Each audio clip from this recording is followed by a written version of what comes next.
mababait sa mga mababait sa akin. Pero ang ayoko, yung mga magnanakaw. Tinuruan ko siya ng magandang asal at mas pipiliin pa namin magdildil ng asil kesa magnakaw. Kaya huwag niyong pagbibintangang magnanakaw si Blanca. Mabuti pa nga siguro, mawala ka na lang dito kesa mamatay ako sa konsumisyon sa'yo. Tita, kung ayaw niyo na sa kanya, ako na bahala sa kanya. Hindi ka naman ng nanay mo. Pangit ka kasi, pangit! Kung mahanap nila si Rowena, sana to one big happy family. Well, I know where Luis and Blanca are. Mabantayan ko lang. Tay, ayan po yung impacto! Ayan po! Ano bang sinasabi niyo?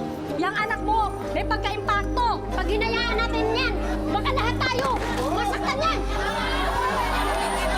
Ano po nangyayari doon, Tito? Nagkakagulo sila. Baka po andun si Inay! Blanca! Tara na! Blanca!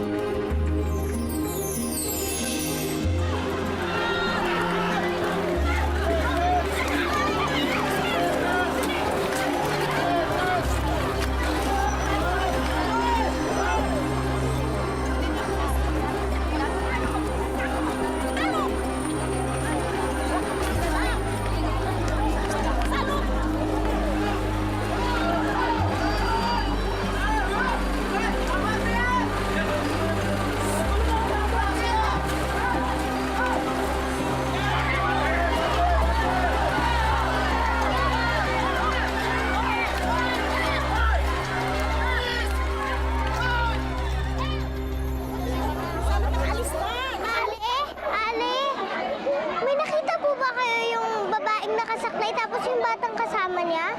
Yung impacto? Ay nako, nakatakas ng walang iya. Po? Bakit niyo po tinatawag na impacto ang kapatid ko? Hindi po siya impacto!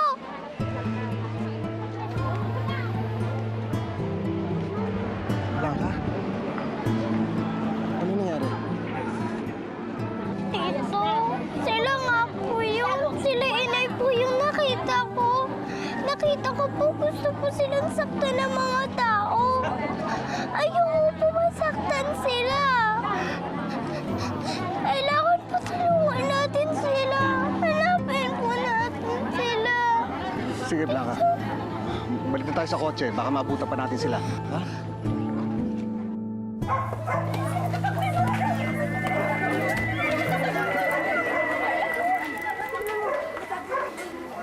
Ayun sila, oh.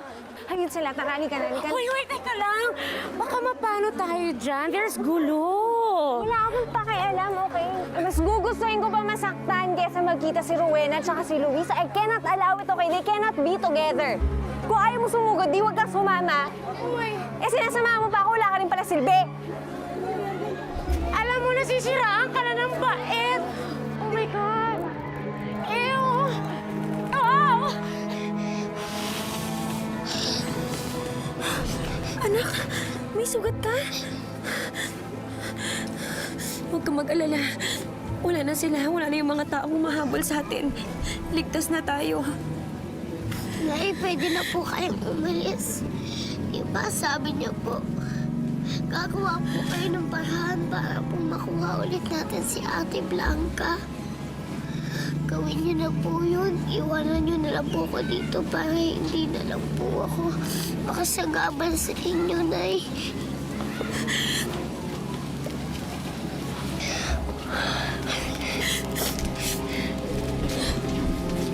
Anak, hindi kita iiwan dito lalo na sa ganitong kalagayan mo. Minsan na ako naging babayang ina.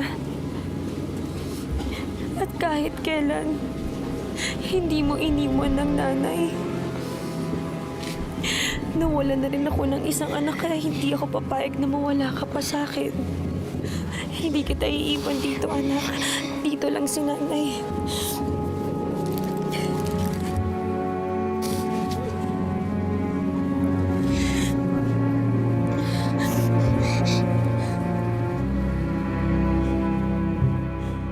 Halika na dito. Huwag ka nga maarte, Techi. Ay!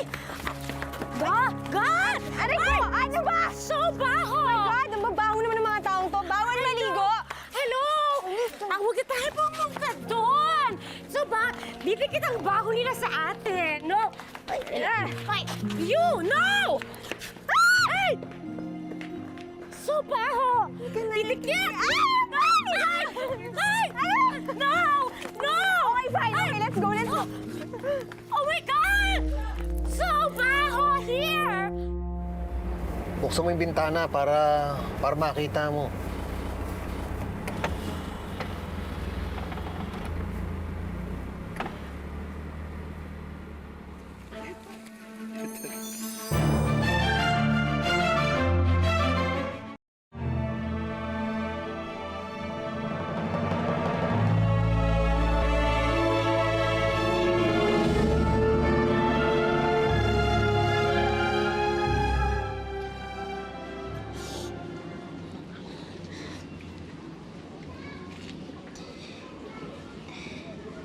Bakit, anak? May masakit ba sa'yo, ha? Bakit ka umiiyak? Hindi naman po dahil sa sugat po yun eh. Eh, ano? Dahil po sa'yo. Dati po kasi pinapangarap ko lang naman po na mahalin niyo ako. Pero ngayon, hindi niyo lang po ako inaasikaso. Kundi nag-aalala na rin po kayo sa akin. Ang sarap po pala nun ay, ang sarap po pala na minamahal po ng inang isang anak.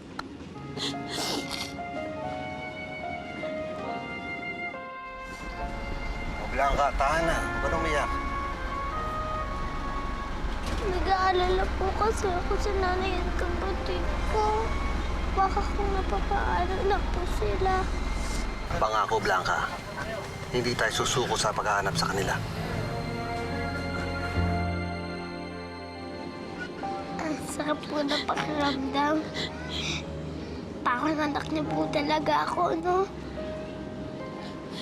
Kasi anak talaga kita, Luna.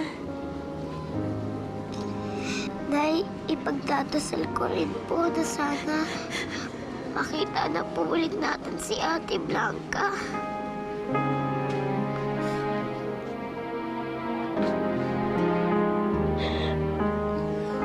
At pag magkakasama na tayo, sama-sama nating lalagpasan ng lahat ng mga pagsubok na to, anak.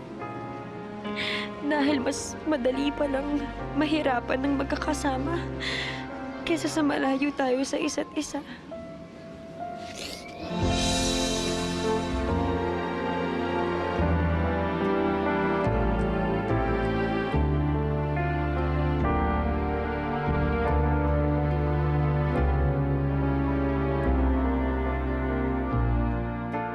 Luis? Thank God I found you. Anong ginagawa mo dito? Eh, syempre, I was worried about you. Hinahanap kita kung saan-saan. Kakabalik mo lang, tapos mawawala ka na naman. Kamusta nga pala? Nahanap niyo na yung nanay ni Blanca? Muntik na. Kaso, nakalayo sila. Kanina pa nga kami ikot ang ikot eh. Tito, natatakot po talaga ako. Hindi po kaya ni nanay tumakbo ng mabilis. Paano kung naabutan po sila ng mga humahabol sa kanila? Huwag may nangyari po sa kanila. Ayoko po mag-isa. Huwag ka mag-alala. Alam ko yung nararamdaman mo. Pero, huwag kang susuko. Magpakatibay ka. Dahil pag sumuko ka, lalong di mo sila makikita. Wala ka, isipin mo na lang na makikita natin sila.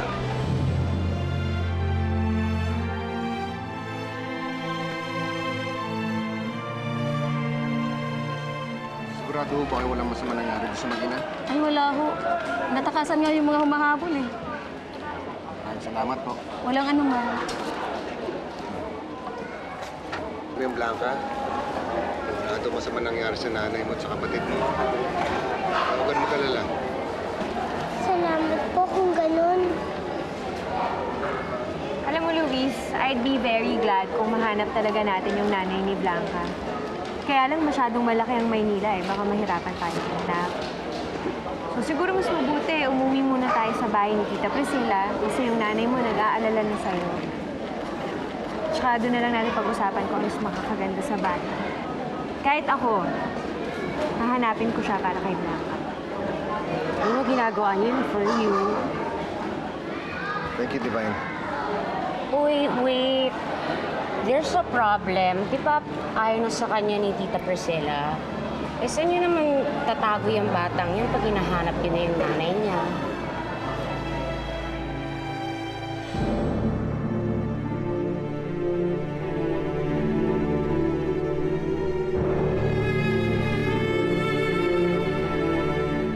Alalang-alala kami ni Toti sa inyo. Mabuti naman ayos naman pala kayo. Ano pa yun? Kamusta na ho si Blanca? Hindi ko pa nga siya nakukuha doon sa bahay na yun eh. Marietta, may mas malaki akong problema. Nakatira sa bahay na doon yung dating kasintahan ni Luis. Delikado ang buhay ni Blanca doon. Eh, anong balak mo? Kung pwede, sana iwan ko na muna si Luna dito para mabalikan ko si Blanca. Oo, sige. Total, wala naman si Carding. Lumakit siya, kaya bukas pa siya makakauwi. Dito na muna kayo magpalipas ng gabi at ipagpabukas mo na yung pagbisita kay Blanca, ha? Salamat, Marietta. Oh, gutom ka ba?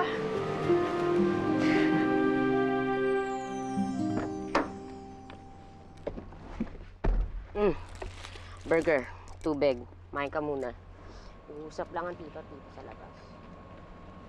Dali. Ano ba talagang plano mo sa bata? Kawawa naman siya eh. Wala nag-aalaga sa kanya. Eh di, bigay natin sa DSWD. O kaya, baya ampunan kaya.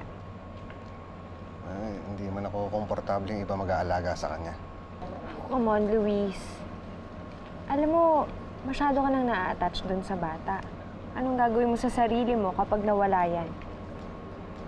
Ewan ko, Divine. Pero hanggang nanloob siya sa batang yan. Hindi ko alam kung nangungulila lang ako sa aking mag-ina. Ano kaya pakiramdam na maging tatay niya?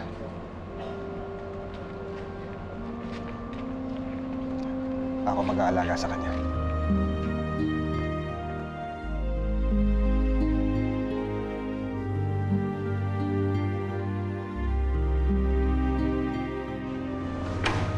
Good evening po, sir.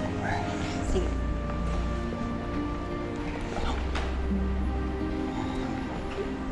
Natatakot ka ba? Magpapaalam lang tayo kay Tita Priscilla. Baka po kasi magwalit na naman siya. Di po ba ayaw niya na po sa akin? Tsaka po, kailan po natin itutuloy ang paghahanap sa nanay at kapatid ko? Paano na po ako? Saan na po ako pupunta?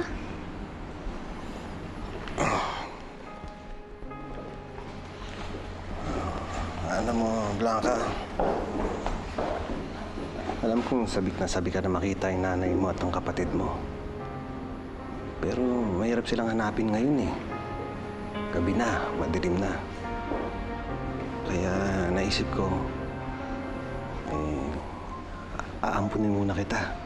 Sana'y maghintay ang walang hanggan hanggang makilala mo ako ang iyong mahal. Baka ko Mukhang ayaw mo ata eh. Gusto ko po kayo maging tatay.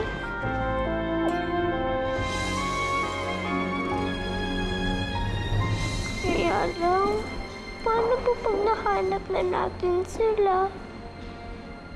E di ibabalik kita sa nanay mo at sa kapatid mo. Talaga po? Oo. Alam mo, kahit mapalapit ka na sa akin, alam ko na mas kailangan ka ng nanay mo. Kaya sa ngayon, sa akin ka muna tumira.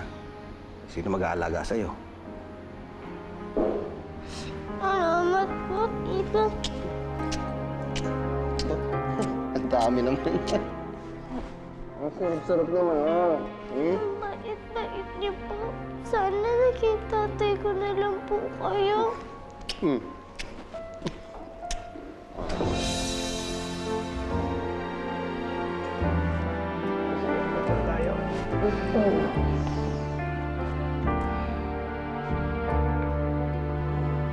Night!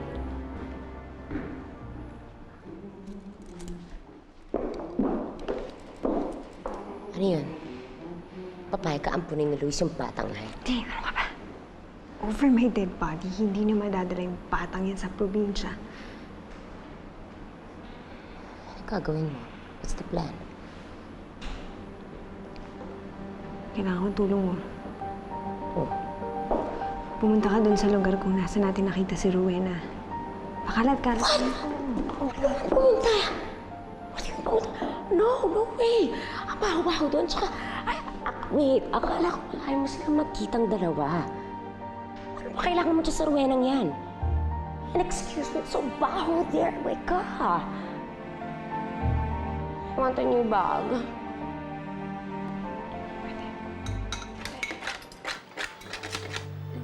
Ay, sorry, naubos ka na po. Pasensya na kayo. Kaninang umaga pa kasi huling kumain si Luna.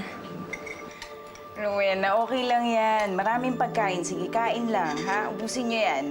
Pag gusto mo pong pagkain, sabihin mo lang sa akin, ha? Salamat, Toti. Bait nyo. The best kayo.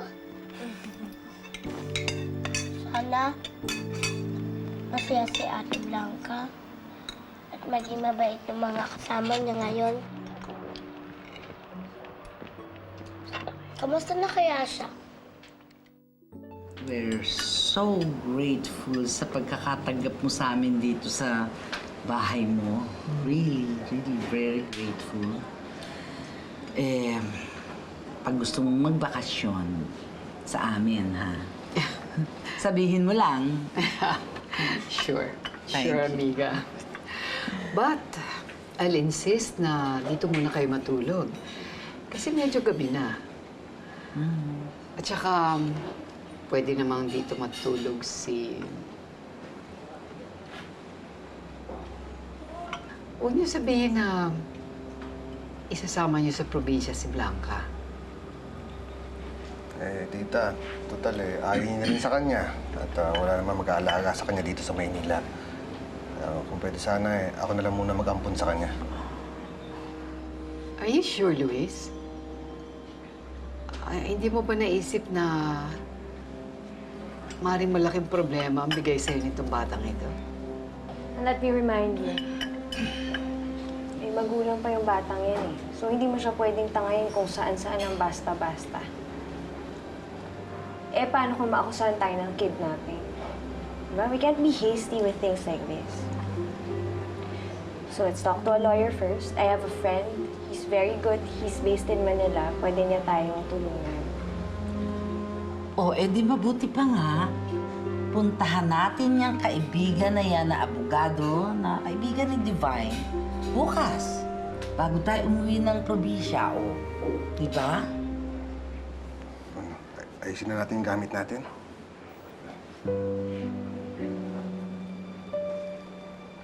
Ma'am Priscilla, sorry po kung galit kayo sa akin. Gusto ko lang po magpasalamat sa pagkup at pagpapagamot niyo sa akin.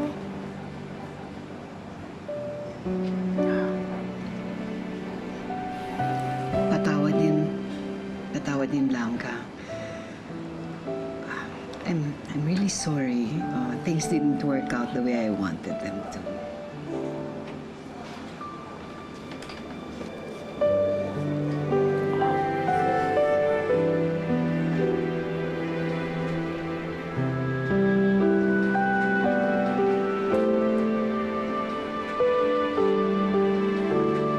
Excuse me, ha? Samahan mo na to. Kailangan makuha ko agad si Blanca. Hindi ako mapapakalala nang alam magkasama na si Divine doon sa bahay na yun.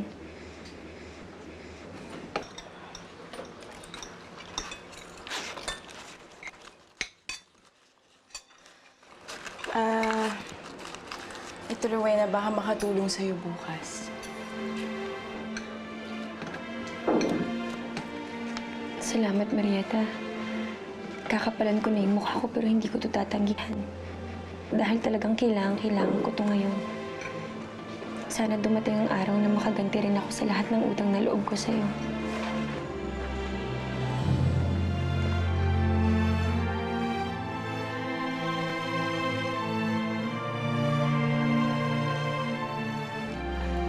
Alam mo, Divine, medyo na-guilty rin ako dun sa nangyari sa amin ni Blanca eh. I like the kid. Gusto ko yung bata, pero she's just too much baggage. Lalo na nga kung ninanakawan ako. I completely understand the hell that you went through because of Rowena and Blanca. Tita, nakita ko yun eh. Konsumidong-konsumido kayo dahil sa paghahabol ni Rowena. Kaya po sana meron akong isang maliit na request, kung okay lang. Don't reveal our identities to her kung sakaling bumalik siya dito. Lalong-lalo na po si Luis. Huwag niyo pong sasabihin na inampun niya si Blanca. Sigurado ako pupunta yun sa probinsya, guguluhin lang si Tita Consuelo at saka si Luis. Well, it's probably just as well na mahiwalay na nga siya dun sa kanyang ina na hindi naman magandang influence sa kanya. Eh siguro mabuti nga na dali niyo na muna siya sa probinsya.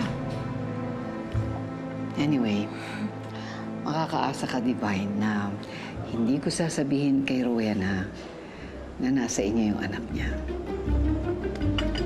Thank you, Tita. Thank you so much.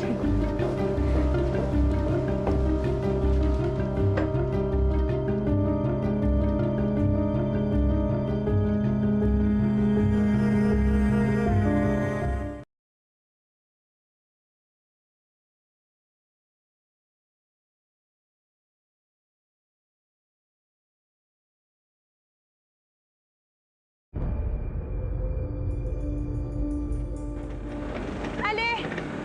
Hindi ba't kayong kasambahay ni Madam Priscilla? O bakit? Anong kailangan mo? Manggugulo ka na naman?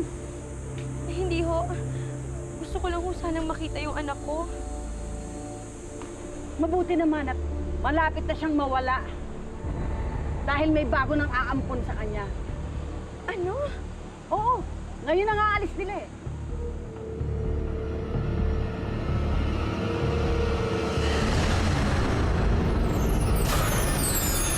Ba't yung may nakarag si Rowena? Nag-aalala po kasi ako na wala po kasi siya eh. Kasi nagpupunta siya ng Malabon eh. Napagkita si Marieta, kaibigan niya. Baka doon siya nagpunta. Pangit na nga ang araw ko. Pangit pang katulad mo ang nakikita ko. Karding, ano ba? Aalis na kami, hindi na kami babalik dito. Tantanan mo lang si Luna. Ano pang tinatayo-tayo niyo dito? Layas! Talagang masyado kang concerned doon sa bata. Gusto ko lang maging maayos si Blanca. Kaya mo nun, magkakaapo ka na. Nasaan na sila, Divine? Kanina pa sila umalis, ah. Tita Divine! Squatic Rowena. Ito pala siya nakatira. Si Blanca nandito ba? Di ba kasama mo? Nawawala eh. Blanca, anak. Salamat sa Diyos, binalik ka na sa akin.